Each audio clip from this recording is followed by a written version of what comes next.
It's supposed to, when I do the automatic intro, it's supposed to bring us on, Tigo. I was clapping, I was doing stuff. What's up, everybody? Once again, it seems like every Wednesday we start this show with just a touch of confusion. And I think that's about the way it should be. I am GreenBean. Welcome to the ArmChair GM, where we talk about things from the perspective of what a general manager should think, how somebody should look at it through the administrative side. I am delighted because I get to hang out with my good buddy. You see him right there. His name is Tigo. How are you this fine Wednesday evening, my friend? Honestly, Yes. phenomenal. Because Really? right before the show, I had a massage, and it God. was incredible. The worst part about getting a massage is that they end. Honestly, I hate when they end, Tigo. I hate the it. worst. They should never end. It's Did a you get a crime that they 90-minute? have to end. Was it a 90-minute or 60-minute? It was a 60-minute. Oh, they end too fast. They end they end 30 minutes too soon. What kind of massage did you get? Where'd you go? Talk about it. Oh, I have a really, really, really important test tomorrow, and whenever we have like big stressful things, me and my wife have always done like, no, you get a massage the day before, kind of a thing. So just went to a local place, got a deep tissue relaxation massage, and it was nice. All right. Well, I'm gonna find out from the chat. See, I have a specific type of massage that I like. Now we want you went deep tissue? Yeah. How deep do you like it? I want them to hurt me. You like that? Yeah. All right. So I tend to, whenever I go and get a massage, I tend to like, I tend to look for the guy who can bench my body weight, like whoever that is, whoever seems like they've got some, I want to be hurt after I leave. Cause I think like, if you just go for like, right. it's like, okay, you're wasting your time. Like, let's get some work done. Let's get rid of the knots. Let's get rid of all the crap. So if you leave a massage and you don't have a minor headache, you've done it wrong. Oh, see, how about this? Speaking of this, the headaches. Do you like when they talk to you, Tigo? I don't. Leave me alone. I don't. Yeah. I know. I've had a couple where they talk. So here's the options, though. So I put it in the chat, everybody. Before we get digging into our Jets, Shedeur Sanders problem that's coming up. We got a problem here, everybody. Mm-hmm. We might have a problem anyway. We're going to find out from the chat what your favorite massage is. Now, we got a couple options. One is, like Tigo mentioned, he got the deep tissue massage today. Then there's the opposite of the deep tissue, which is the Swedish, which is very soft, long strokes, smoothie, kind of makes you feel nice, relax. Then you got the hot stone massage, Tigo, which is, I don't know if you've done that. I've done that as an add-on. When you got 90 minutes, you add on a little bit of a hot stone. Like at the end there. Right, a little hot stone action. And then I added reflexology, which has a focus on hands and feet, which, sometimes I've gone into I used to do, for a few years there, I went to Massage Envy when they were new, and it was like $40 for a month. You get a massage every month, and then every massage is $50 or something. So I was like, yeah. So I've gone into those things, and I said, look, I'm going to be here an hour. I want two things. This is it. I don't want you to waste any time with my forearms and bullshit. I want two things. I got my shoulder, underneath my shoulder blades, go underneath there. And I'm crunchy under there. I want you to spread my shoulder blades back, smooth that shit out, and then I want you to fucking spend the rest of the time on my feet. That's it. My feet hurt. I want feet. That's it. Make it so when I walk out of here, I don't hurt with every step I take. So let us know in the chat what you think. In the poll, what's massage? The hot stone is my fave, though. Let me tell you one thing. So there's a place in Florida by the Sawgrass Mall, Sawgrass Mills or some shit it's called. There's a big 2-floor spa. It's huge. And they used to have this thing called the Journey to Eden. Okay. So what they do is they, it's like they do steam room and all that kind of stuff. But then you go into into this dark room where there are these tubs, right? So you get in a tub, and what they do, Tigo, is it's like a dark and there's stars on the ceiling. What they do is they massage your head while you're in the tub, and they like do your neck, shoulders, and head. Isn't that crazy? Next time for like a half an hour. And it's like think about somebody washing your hair, but like that knows what they're doing, like a whole fuck rubbing your face and everything. And then they do 30 minutes of reflexology, which is your hands and your feet. That's interesting. Oh, it was so I've always one of the things I've always wanted to try is the baby back bitch version of what ex New York Jets quarterback Aaron Rodgers did with his darkness retreat. But instead of going for like 6 days or whatever, you do like the float tanks. So it's just really, really sensory deprivation, water, man. And it's just dark and you just float. You've done that? No, I've always wanted to do that. That's my that's one of those things that I want to try to get and do that, but I've never even heard of the massage in essentially in a float tank. Yeah, it's so good. I know I've been wanting to do sensory deprivation for a long time. I think I'm going to do it. I've had it. I've been talking about it for honestly 15 years. I've been not 15. Yeah, 15 years. I've been talking about it for a couple of years now. Probably going on half a decade. We used to drive past one, and I used to tell my wife, I was like, we need to schedule a time to go there. We need to schedule, and then COVID happened and it shut down, and it was a whole sad thing. But yeah. So we got to get that. Got to get in our sensory deprivation tanks. Let me end the poll and see what's going on here. The deep tissue is taking it home, everybody. 85% said deep tissue is the way to go. And what's up? Stone came in second with 9%. Swedish 4% and 0% are interested in their hands and feet. I don't know. Anyway, so guys, welcome to the show. This is Armchair GM Wednesday night festivities where Tigo and I try to look at this team of ours and see, look, what would we do? What is this?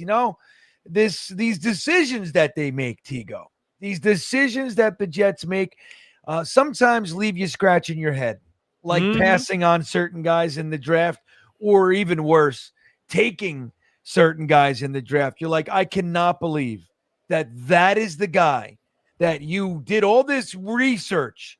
You sent guys traveling the country. They met with moms and dads and they had ex-girlfriends. Right. And they go and they come back and they hand in the notes and you have these meetings and you fucking wrote something down on a card and you sent it in and it said Lorenzo Malden. That's what it said on there. So sometimes you see that. So that's what we're trying to do. We're trying to talk about. Now, the Jets right now, as we know, everybody, you have the 7th overall pick. Now, Tigo, I'm not sure if you know this, but the draft is in 8 days. Yes. So very 8 excited. days. So 1 week from tomorrow, we will be watching our New York Jets, hopefully all together right here on the Talking Jets Network, where for the 6th, count them, 6 straight years, the Talking Jets crew will be hanging out for the entirety of the NFL draft. This year, they're doing it. Where are they? In Lambeau Field, man. Yep. That's crazy town. So It should be exciting. But if you're not going to the draft, you gotta be watching it right here. It's in GreenBean. I think they're doing it on the field. They said.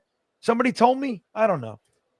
But anyway. Yep, it's in Lambeau. Next year is in Pittsburgh. That's what it is, I think.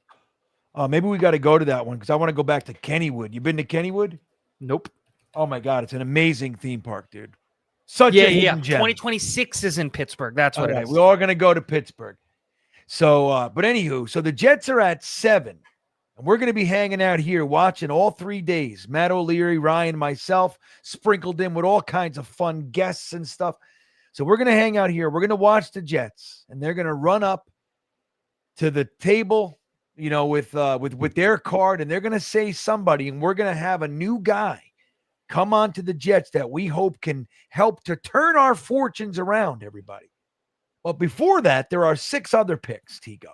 This is how this draft works. So what happens is they start with 1, and then that team picks, and then they move to the next one. Then they go, and then so forth and so on. That's how it goes, Tigo.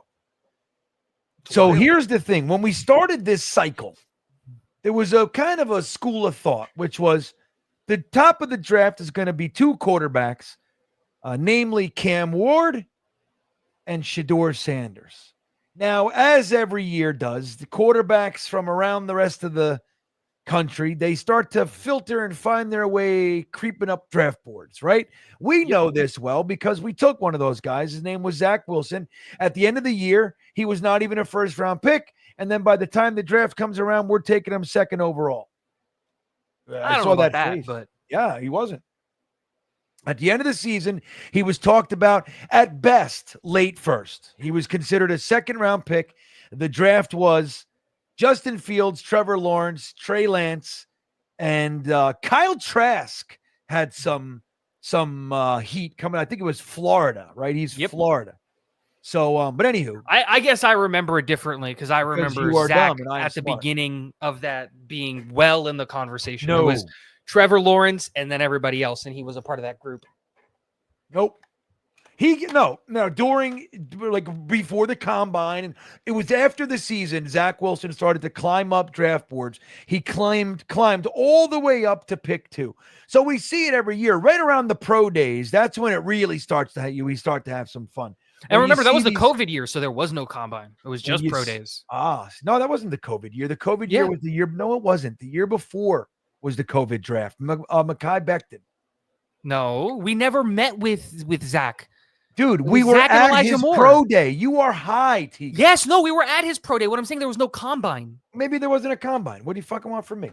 There wasn't a combine in 2020, but the COVID draft, when everybody was at home and Joe Douglas made the picks with his kids sitting around him, that was 2020. Yeah. The next year was after COVID, as far as that stuff is concerned. Was there a combine in 2021? Let's see. I think there was. Due to the ongoing COVID-19 pandemic, the 2021 NFL Draft Combine was canceled. In what year? 2021. Well, there you go. So you're right on that point. But the COVID draft, when they didn't meet with anybody, was I'm not saying they didn't meet with anybody. I was just saying that the combine didn't happen. You did. You said the Jets didn't even meet with Zach Wilson. That's what you said. No, I said the combine didn't happen. Remember, guys, we met with Zach.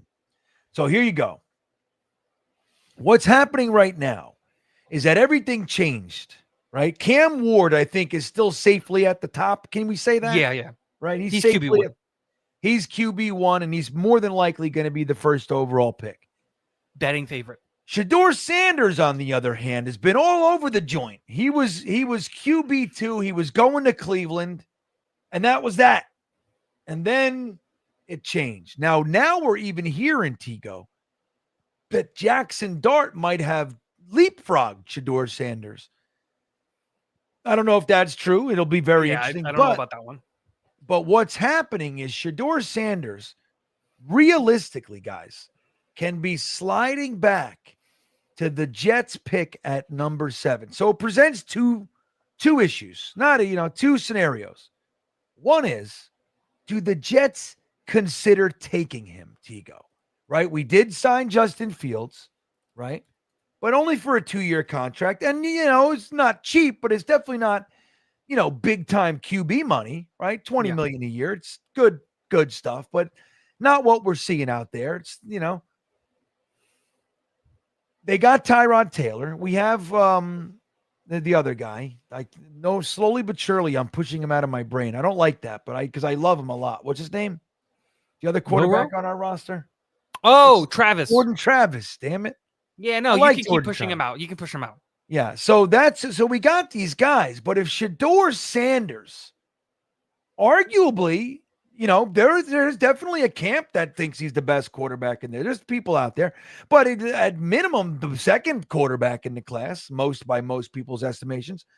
If he's there at 7, Tigo, did the Jets go, holy shit? Well, we didn't think we'd have this opportunity. We got to take him. Mm-hmm. Do they do that? And then you got him sitting on the bench behind Justin Fields. No rush to start him. You could do the whole thing. So what do the Jets do if that happens with just this side of the argument, this part of the scenario, do the Jets consider taking him? I don't think so. I think for a new head coach in a new system who just went away from what you would consider like a diva superstar quarterback, I don't think Glenn would put himself in another situation to go or get into bed with another potential diva, definitely superstar quarterback. Because that's what Shedeur Sanders is, right? Whether he's a diva or not, I don't know. He's been nothing but a professional at Colorado and all of that stuff, but he is a superstar. He's coming in with the most clout when you look at like players coming into this draft. So I don't think that specifically Glenn, regardless of the football stuff, regardless of the talent and the ability and the evaluation, I don't think Glenn would be attracted to Shedeur, the archetype of what he is, versus the player that he is. I think that there's no problem with the player that he is, but I don't know if the Jets, specifically Glenn, would get into bed with a guy like Shedeur Sanders and by extension Dion. And we talked about this before. The chat got mad at us. You remember this? Yeah. He got very mad. As if it doesn't matter. Yeah. All right. So you think Dion is Dion is he the decision though? Like if let's say Dion wasn't a part of it for just a brief moment, does that change the Jets thing? You think Dion is the X factor that makes the Jets decision? I think it's a domino effect. I think because he's Dion's kid, he walks around with this like level of, I don't want to call it attitude because that's like the wrong word, but he walks around with an, in my opinion, unearned swag. He kind of just has this like aura of I'm the guy. And like sometimes you need that, like, right? Like totally, you got to have confidence and you got to be cocky and like that whole thing. But I don't even know how to put my words on it because like I'm going to like double back on it because like Cam has that too. It's more like it's all the extra baggage that Shedeur comes with, the podcast, the shows, the media attention and all those things. And I think those things are going to be a turnoff for a guy like Glenn. If his name was Shedeur Smith and he put up the same numbers and was the same person and just didn't have all of the other stuff that comes with being Dion's kid and being, well, a celebrity since the day you were born, I think that we're having a different conversation. Yeah. Totally. But that's not the reality we live in. If you draft Shedeur, you are also drafting Dion. You're also drafting the podcast. You're also drafting the media attention and the being able to text literally any media personality on the face of the planet if they want to get something out. And I feel like that's a risk. It is a risk. So you're saying no. I'm if saying he's there, no, I would pass on the quarterback. At least that part of the decision, that part of the whole thought process, you're saying, well, all right, we're definitely not taking him. Yeah. So I put a poll in there for the chat. I want to see what you guys think. And we're going to talk about the other side of this while you guys are answering the poll question, which is if he's there at 7, if Shedeur Sanders, arguably the second rated quarterback, the most important position in the game of football, he slides all the way to pick 7, which doesn't happen every year for you. Do you take the opportunity and just grab the guy and say, you know what, we're not going to overthink this. We're just going to take him, get him in our building, and we'll figure out the rest of the draft later. Now, the other side of it is this.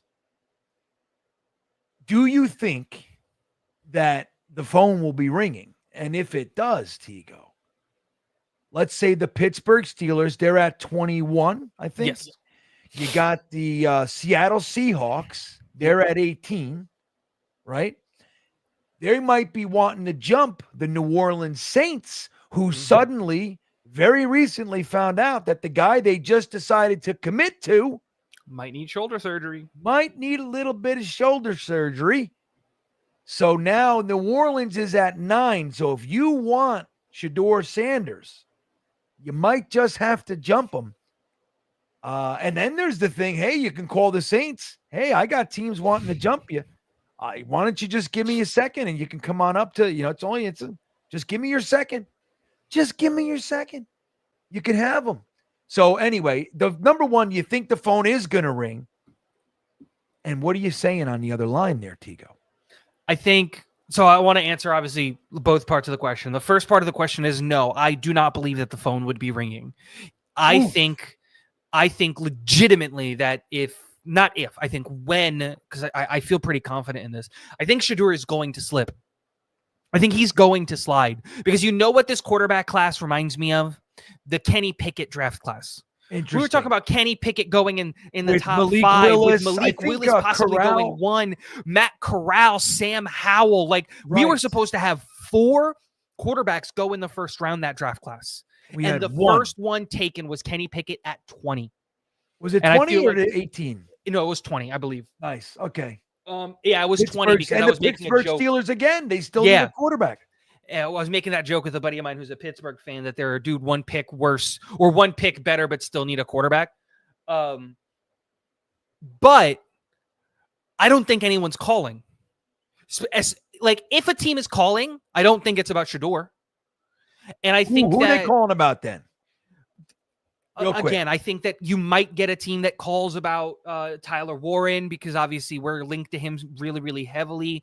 If Membu is there at 7, you might get a team that's calling about Membu. Like if a team's really just an offensive lineman away, you might get a call about that. Jalen Walker is getting a lot of last couple of week buzz, and he's flying up boards and people talking about Micah Parsons comparisons and all of these things. Crazy. And so, God, it's heated up so much for Mr. Walker, didn't it? But again, the same thing happened with Trayvon Walker, ironically, another Walker from Georgia, and he went number 1 overall. He did. And so I think that like if those players are on the board at that time, those are the players that are going to get called about are going to be if a team falls in love with Jalen Walker and they believe that they're an edge rusher away.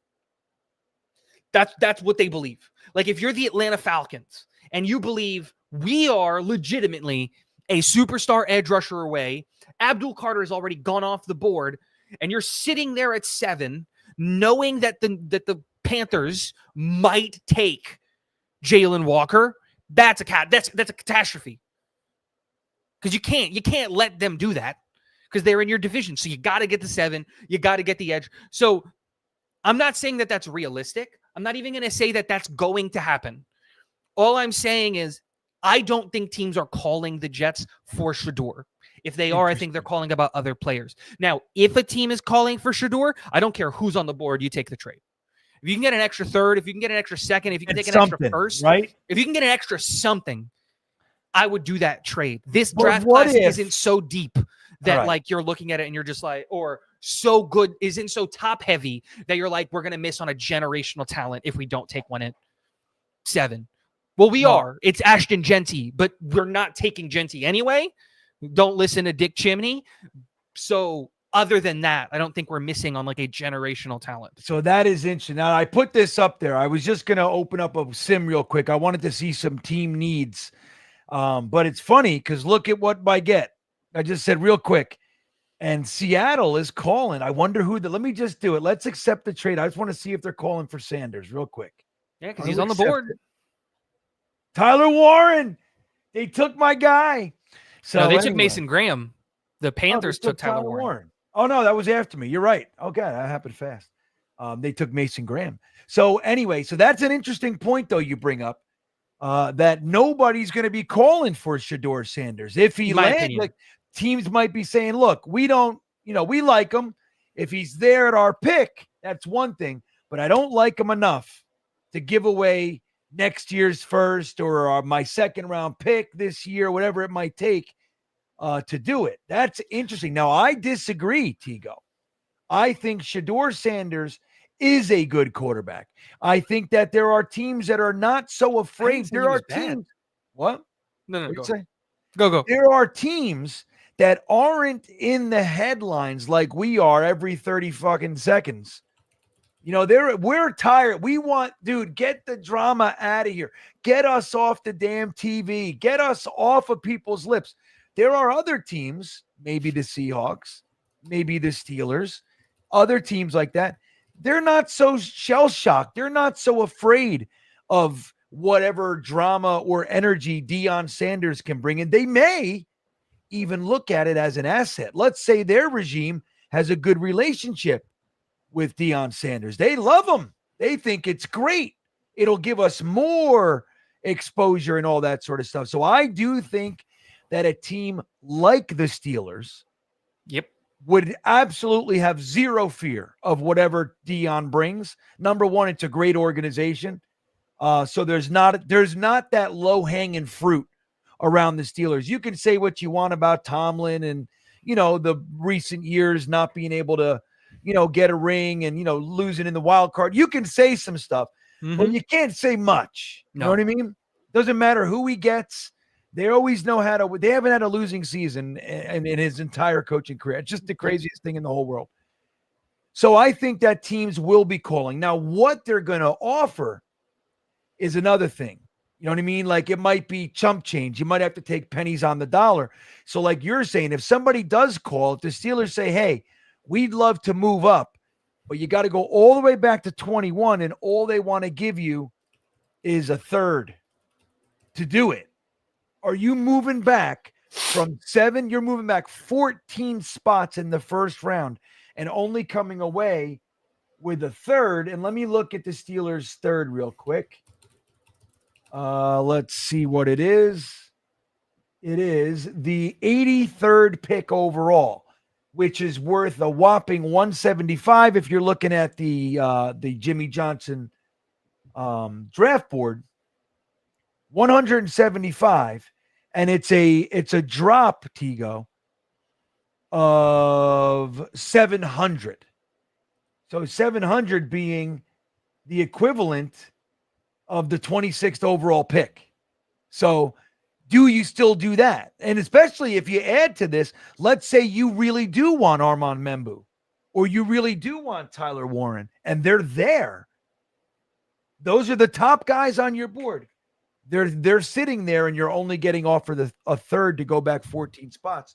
No. Again, it's got to be a realistic offer. I don't think a third is a realistic offer.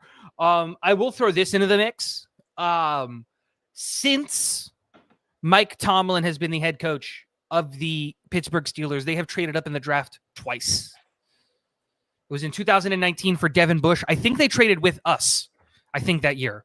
I think we were 10 and they traded with us. No. I don't remember. What year was that? Devin Bush. 2019. No, that wasn't us. That wasn't us. We weren't at 10. That was the same year. So Devin White got taken up top. They traded up to get Devin Bush. That's right. I forgot all about that. So let me see. That was the Browns. Oh no, wait a minute. That was the 2019 they traded with the Browns? No, let me see. Broncos. The Steelers acquired the 10th pick from the Denver Broncos. In exchange, they gave a 2000. So that was 2018. They gave up next year's first and second. So they gave up their 2019 first and second round pick and a third round pick. That's a fucking whopping trade for a middle linebacker, dude. They gave up. So they used 2 firsts, a second, and a third to go. No, it wouldn't be 2 firsts. It would because this year's first, because they used the pick to take them. Yeah, it was 2019. So they traded their original pick. Oh, I read that wrong. You're right. Okay. For 10, a second, and a third. Got it. Yeah. There you go. I misread Well, they gave the second and the third. They got 10. But back to what I was saying. The Pittsburgh Steelers have only traded up in the first round specifically twice. One was in 2019 where they went up 10 spots to go to 10 to get Devin Bush. And funny enough, the last time that they did it was in 2023 when they came up 3 spots to jump the New York Jets to get Broderick Jones. And I think that JD took what I was going to say. I think that the Pittsburgh Steelers are a type of organization that I don't think that they're in a rush to find a quarterback. They're looking for a project. They're looking for someone who's going to sit. I think that they're more than comfortable, especially Tomlin, because I don't think there's any pressure on Tomlin. I don't think that he's going to get fired anytime soon. I don't think he's on the hot seat. I don't think any of those things are real, regardless of what their fan base is saying. I think they are more than comfortable waiting till 21 to go and say, If Shedeur's there, cool, we'll take him at 21. And I think that might be a realistic possibility. But also, you think he's sliding that far though, for real? I don't know. I think that the real wild card is New Orleans at 9. But like, I think that Milroe is 100% in play at 21 for the Pittsburgh Steelers. And I think honestly, that might be where they're looking. Like, you think they take him over Sanders if they're both there? I don't. But I just think that I think that they look at it and they go, there's 3 quarterbacks that we feel comfortable with. If they're there, cool. If they're not, I think a lot of teams are just going to take the New England approach in the draft where we took Zach, where we're just like, look, there's 5 quarterbacks. We'll see which one makes it to us. And they're going to look at this draft and say, look, this draft class is not all that good at quarterback. We'll wait. If one makes it to us, dope. Like, we'll sit here and we'll take one. But we're in no rush to go and get a quarterback. And I think a lot of the teams that I think that this offseason really went to prove that, because the teams that we all looked at that like desperately need a quarterback all went out and addressed quarterback in multiple ways. Like if you look at like the Giants were going to take a quarterback regardless of what was going to happen. It's quarterback. And then they went and signed Jameis Winston and Russell Wilson. Right. That's not a team that I think is drafting a quarterback at 3. Yeah. That's a team that's going to draft something that can help them win now because they know their job's on the line. Now, New Orleans is in a different boat, but again, just wait. The Jets aren't taking a quarterback. You don't think anyone else is calling. You know Carolina's not taking a quarterback. Just wait. You just sit there in 9 and you can just take Shedeur Sanders. And I think that is I don't know. That's interesting. So I'm going to end this poll, see what the chat thinks about just straight up taking them. Let's see. I got 63 votes. Not bad for the 140 people we have sitting here hanging out with us tonight. And we got a few on Twitter as well, which is only oh no, I got nobody on Twitter. So it's only 144 YouTubes. We're going pure tonight, Tigo. So they said, hell no, you're smoking crack. That was 80% of the chat.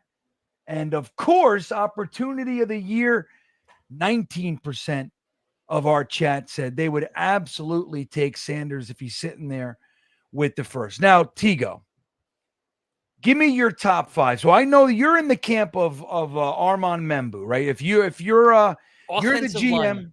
What? Not specifically Membu, offensive line. I would also take Campbell.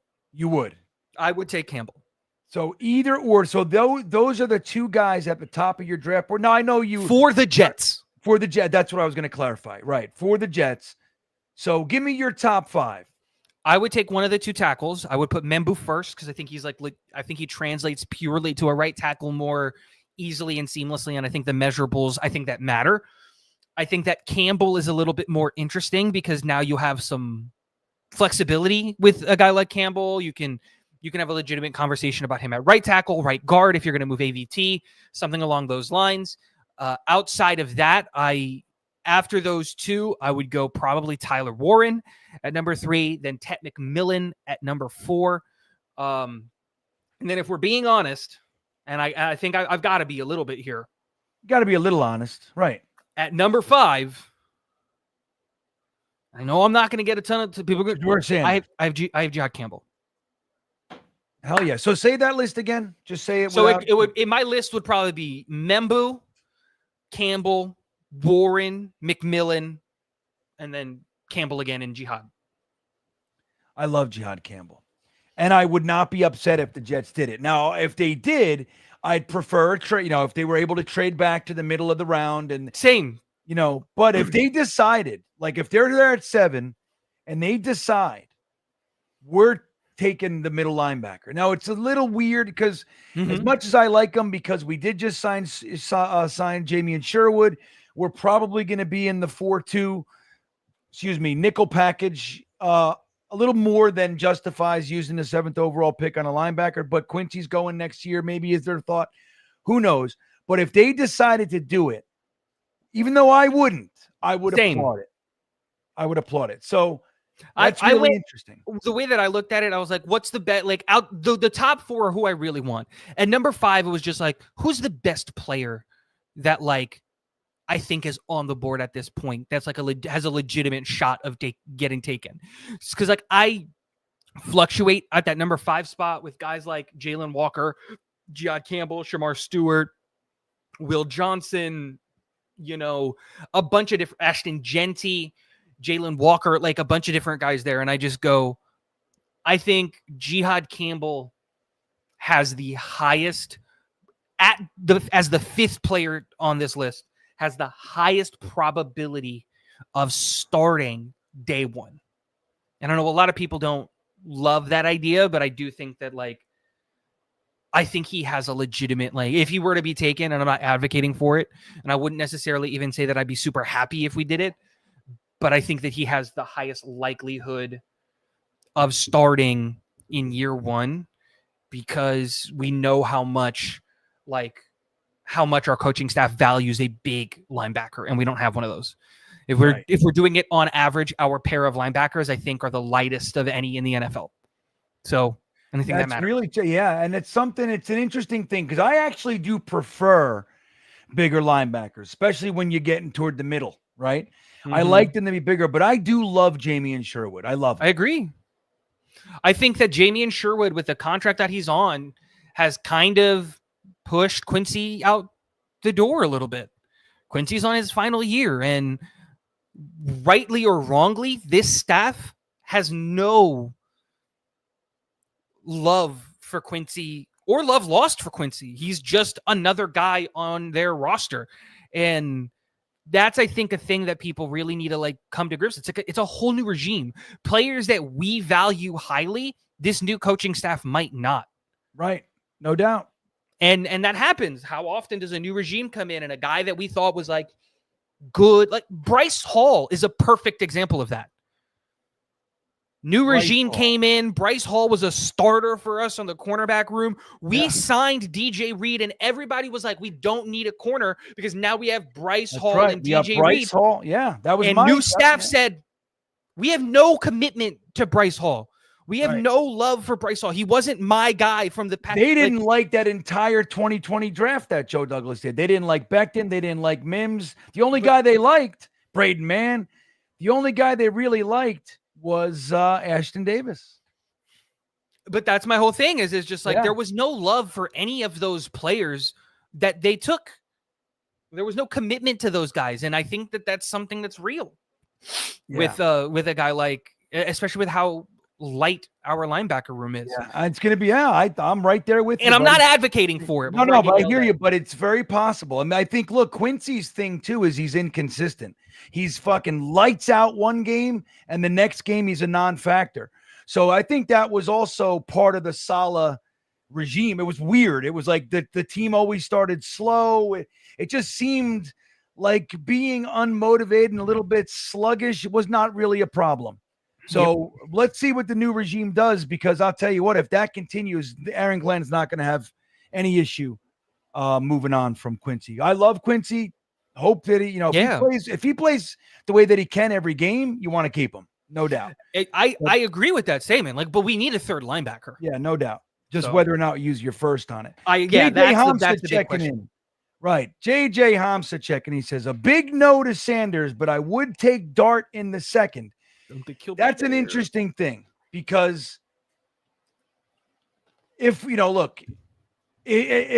think, I mean, it's just, if the quarterback, and I know JJ, you're on the Justin Fields is no good side of things, right? You're firmly on there. So if that's the case, you really do want to look to next year for the quarterback. That's what I would think. Is Jackson Dart so good that you don't continue to use this year? Second round pick is a very, very important pick in the draft. Are you going to forego the opportunity to fill the holes that you need to fill so next year you can get your quarterback? Or do you really believe Jackson Dart can be the guy? Because if you don't, using yours, or if you think it's, if you're not sure that he can, you don't use a second round pick on him this year. That's what I think. So I personally wouldn't do it unless I was like, I can't believe this guy's here. Like, we love him. He's our quarterback one in the class kind of a thing. But I don't know. I think I disagree. Tigo, I don't even really have to ask, but any thoughts? I don't avoid the quarterbacks in this class like the plague. And I don't think that Dart is making it to the second round, which is wild. I don't have a first round grade on him. Who's going? Who's grabbing him? like Seahawks. New Orleans, Dallas, Arizona, high? Seattle, Pittsburgh, Wow. Detroit, maybe. Excuse me, like the Rams, maybe. Again, I'm not advocating for it, but we always see this with the quarterbacks. They shoot up boards and they don't necessarily deserve it.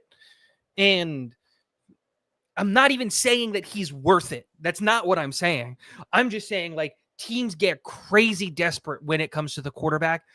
And I think that if you're a team who needs a quarterback, maybe not this year, but next year, and you think you're going to be competitive this year and you're going to be out of shot of one of those quarterbacks, you're probably going to look at yourself and you're going to be like, yo, like, okay, we got like a high second round grade on this guy. We're picking in the mid-20s. I know we need an offensive lineman, but we can just get that guy in the second round. Maybe we trade up in the second round to go get her. Like, should we just take the quarterback to get the 5th-year option? Do we just do that? Is that the thing that we just do now? And I think that a team could talk themselves into that and it be a bad decision. And we see it all the time. Like a really, really good example of that is like Cole Strange. You know what the conversation was in the Pittsburgh Steelers, in the New England Patriots room. It was like, look, we really need the interior offensive lineman, and Cole Strange might be there in the second, but like we desperately need it. We really know we like this guy, and we already have a second-round grade on him. Let's just take him and get the 5th-year option. Alex Leatherwood with the Las Vegas Raiders a couple of years ago. Same dude, we know we desperately need the offensive tackle, and Leatherwood might be there in the second, but he also might not. And we know we need, we'll just take him now. And it's kind of crazy. It's kind of crazy. Hold on a second. So I'm answering. Wait. Hold on. Anyway, so JJ has another. He's just talking about. I think he's talking about Jihad Campbell. We did mention Will Campbell as well, but we kind of opened up a little bit about Jihad Campbell. But he is a beast. I'm not sure if you guys have taken any time to look into him, but he's a fun player, man. And the thing is, too, he's a middle linebacker through and through, but he can also, you can stick him out there and rush the passer from the edge, and he can do that for you, too. So he's a fun guy. It's just like, like every year there are, there's just so many players in the draft, and you only get a couple of them, right? That's what you got to do. But damn well, like you're looking at these players, and he's going to be great, and you just can't take him. You know what I mean? You just can't. It's not where you are, and you got to be smart in the draft. I'm so excited about this, Tigo. I think it's going to be fun to learn I hope it's fun. I hope it's not tragic like they decide to take Jackson Dart with the 7th overall pick. You know what I mean? Something like that. I hope it's a pick like that we can, at least the good majority of the fan base can get excited about, whether that's Membu, whether that's Warren, whether that's Ted McMillan, like whatever it is. I'd much rather be in a situation where like some fans love it, some fans hate it, some are like, I see what they're doing there, versus a pick where we all unanimously, like 97% of us go, what in the hell are they doing? I'd much rather be in the look. Let's give it some time, right? Because like you might not want the right tackle, but if they took Membu, you'd be like, look, I get it. It's not the pick I would make, but let's see how this works out. How good is Tyler Warren going to be? Like the Brock Bowers boys were last year. And if they take Tyler Warren this year, you're going to be like, all right, like he's good and all, but what if we can't protect Justin Fields and this is going to be a catastrophe? Let's see how. I'd much rather be in that camp than like we really took Jackson Dart at 7. Yeah. We just gave Justin Fields $30 million. We took Jackson Dart at 7. Well, it's not as bad as giving Kirk Cousins $180 million or whatever the hell they gave him. And then what was it, 120? What did they give Kirk Cousins? $120 million. And then they used an 8th overall pick on Penix. I mean, hey, but it's like, it's just a weird thing. It's a weird thing to do. Red Bean checking in, Tigo. He says, the only way I take Shedeur Sanders is if he can finally, once and for all, tell me what the hell a super sticker is. You never saw a super sticker, Red Bean? Did you do? You got to use one and see it. You got to do it. It's like a little jump, and there's all kinds of super stickers. I don't ever do it, but let me see. I don't recommend the super stickers. No, they're super fun chats when you better. see them, because super chats like you can actually communicate. Yeah. Can you not say anything with a super sticker? I don't think so. I think a super sticker is just like super stickers. From what I've seen, are more when it's like massive streams. That like super chats aren't getting answered anyway, so people will just throw super stickers to just like get the chat going and things like that. That's where I tend to see them more often, but I'm not a big believer in the I had a sticker. guy, I wish I can remember who it was, one of the regular viewers. Every game stream they would come in. I wish I could remember who the hell was it. He would come in every week with the same super sticker. It was like a good luck charm. Didn't work, clearly, because we don't. There's no such thing as a good luck charm for the Jets. We wear our lucky jerseys. We put on our lucky dirty underwear. Whatever the hell we do, we touch the things. We sit in the chair. Nothing works. Nope. We should forego. If we have a good luck anything as a collective, yeah, we need to put it to bed and start fresh. Hey, by the way, did you see this, Tigo? My newest addition. Hey, Look at that guy. that's awesome. Brett I love me a Favre, good bobblehead. you hurt my feelings. But there he is, the great Mark Gastineau, everybody, bobblehead. Oh, and did I show you guys this? This was a gift. It's me. That's Here you cool. Funko Pop GreenBean. That's right. They try to say it's Santa Claus, but we all know the truth. Where is he? He put it so you guys can see it. You can't see Gastineau, really. You can't really see him. We can see Funko Pop GreenBean if you move him in front of Gastineau. Yeah, I don't want to do that though. It hurts my feelings. Well, Brett Favre already hurt his feelings, so Right. don't There worry you about go. Well, there you go. You got my Rex Ryan football, everybody. All right, let's see what else these guys are talking about. I put a poll up there for you guys. It's funny. Brian says, why the hell did you put all defensive guys up there? It's like I knew if I put one offensive guy up there, that's who's winning the poll. Yeah. I know this is a worst case scenario.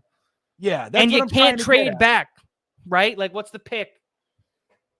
I'm really surprised at who's winning it right now. Get your votes in. I'm actually really curious to see how this goes. I know the guy that you guys are taking would not be the guy I take. I do have, and you see it in the chat often. I busted little chops today about it in our Talking Jets chat stream or chat thread. I have an issue, especially when you have other real needs. I have an issue taking a defensive tackle with a first round pick, especially top 10. I really do. Now, that's not to say that I couldn't do it. Again, my team is really stout, and I'm looking at Aaron Donald. But I don't know. Mason Graham, as badass as he is, I don't know, Tigo. I couldn't do it. How do you feel Mason about Graham? I really, really like Mason Graham. Let me start by saying that. Yeah. But Mason Graham is Quinnen Williams in terms of like where they want to play, what they want to do.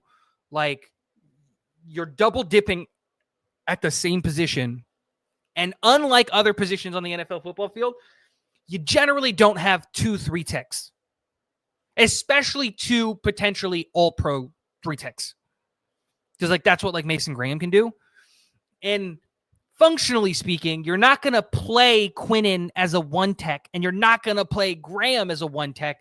So you're going to have a really, really hard time fitting both of them on the field at the same time.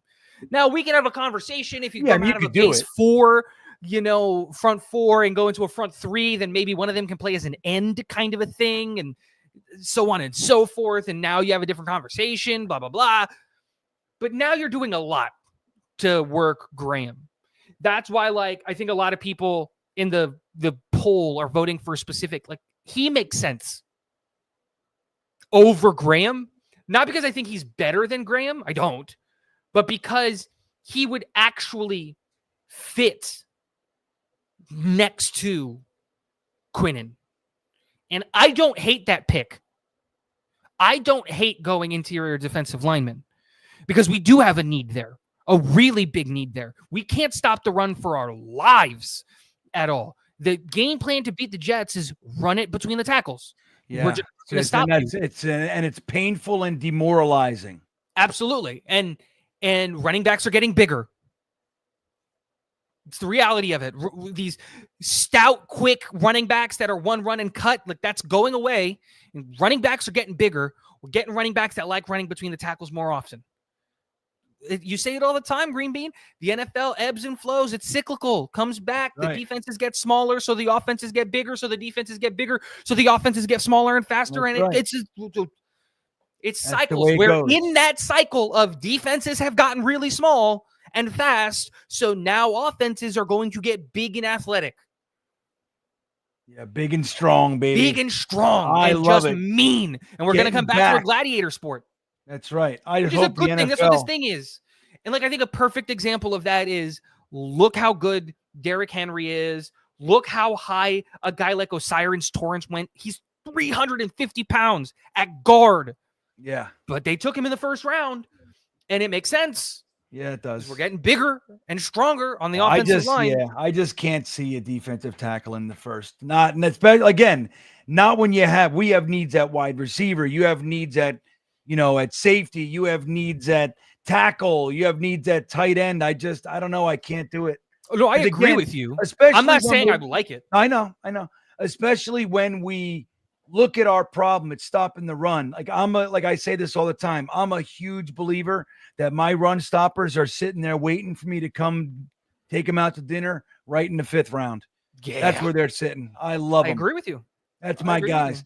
So Red Bean, as a matter of fact, I do see that. I actually saw because that pops up on the side. I can see it. There's all kinds of emojis. Here comes a bunch of hundreds from GreenBean. Yay, 100. But those aren't super stickers. They're a little different. Hamza checking back in says, I would take Graham before Warren. Interesting. Yeah. Look, if you so here's where it gets interesting, because if you don't have them rated on the same tier, right? Like, you hear the term first round grades all the time. Mm-hmm. Look, some teams, you'll hear we only have 5 people with the first round grade or something like that. We have 10 people. And then you look, there's 32 picks. They're all going to go in the first, right?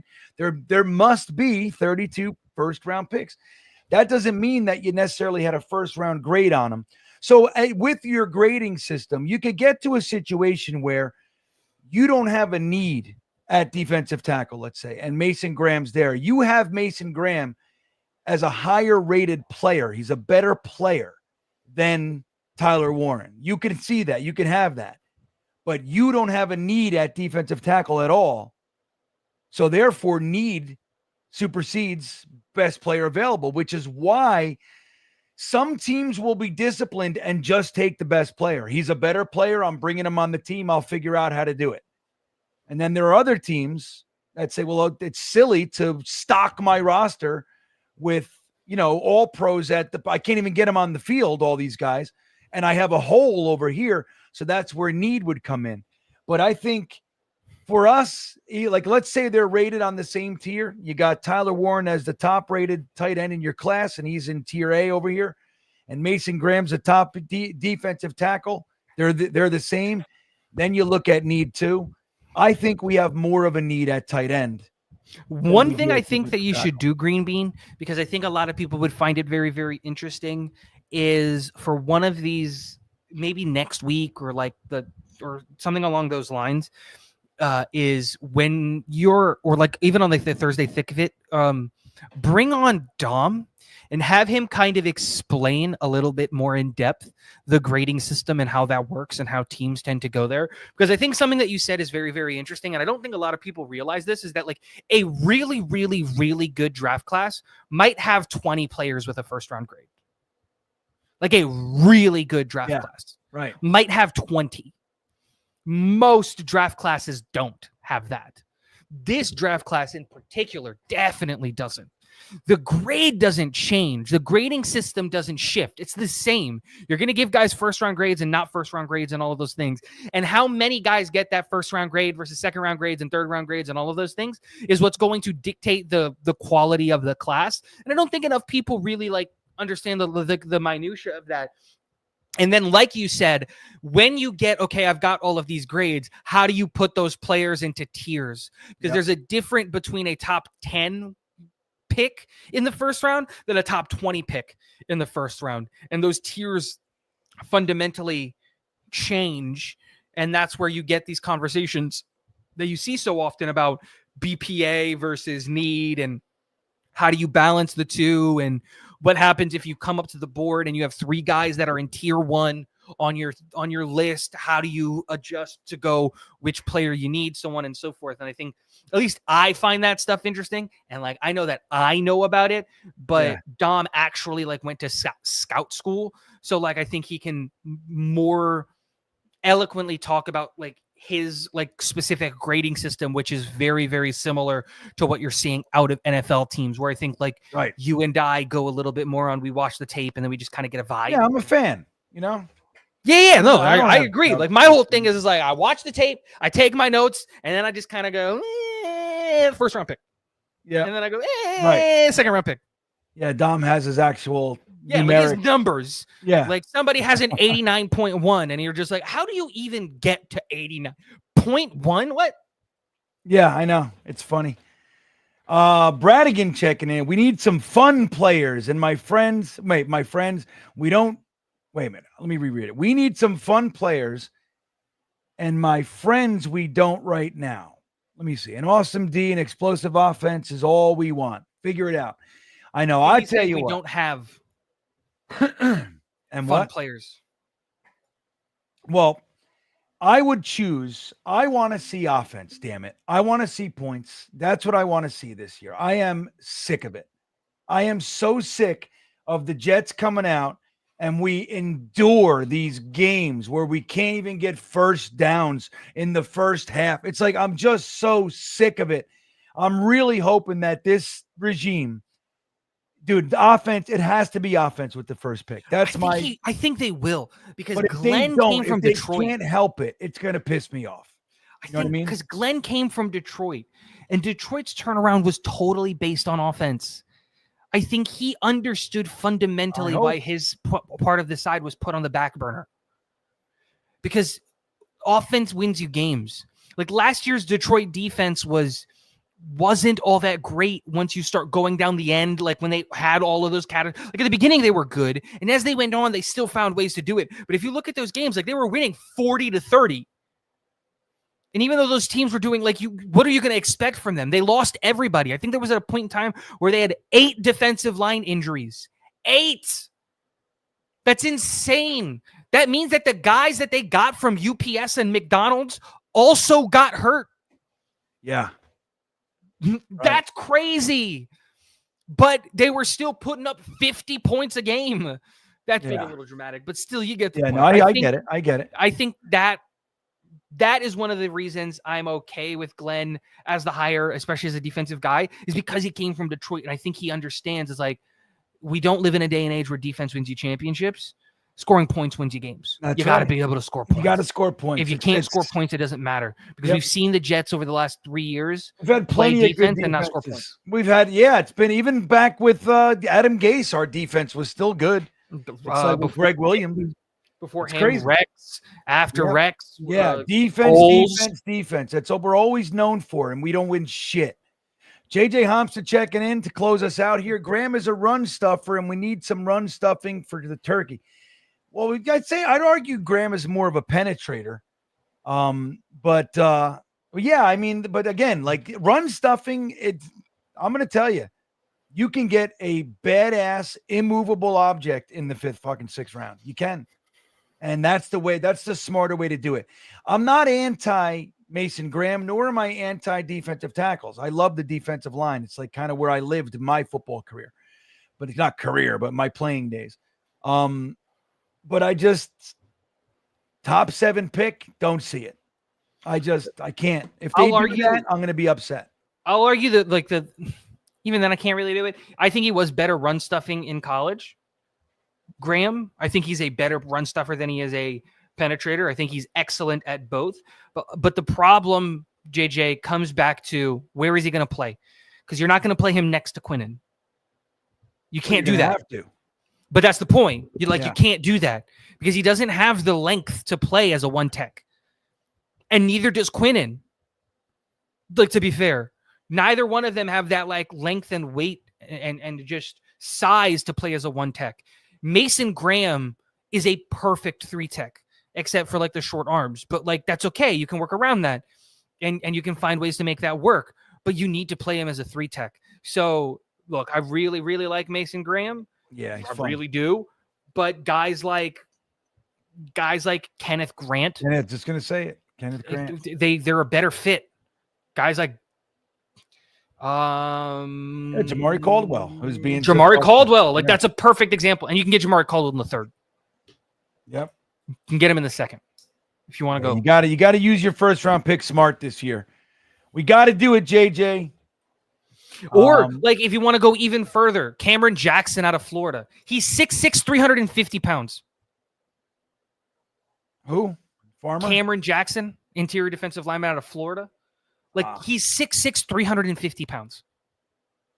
Yeah, that's the size and length you want for a one tech. Yeah, I don't even want to see our defensive tackle position addressed till the 4th round. That's what I want. I have this sneaky feeling that we aren't going to take one.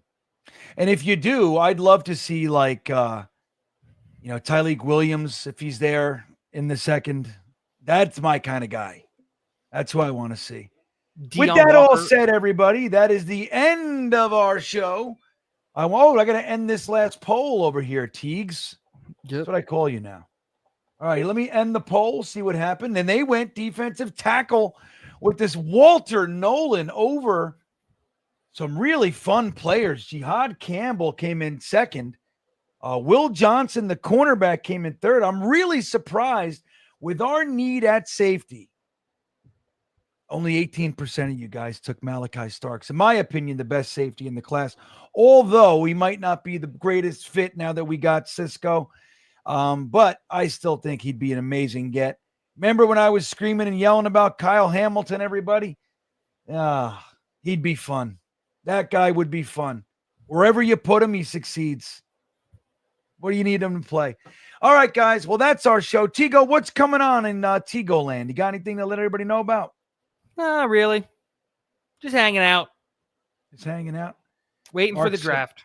There you go. Mark says, are you done for tonight? Yeah, I'm done. But I'm going to bed. I am exhausted. Same.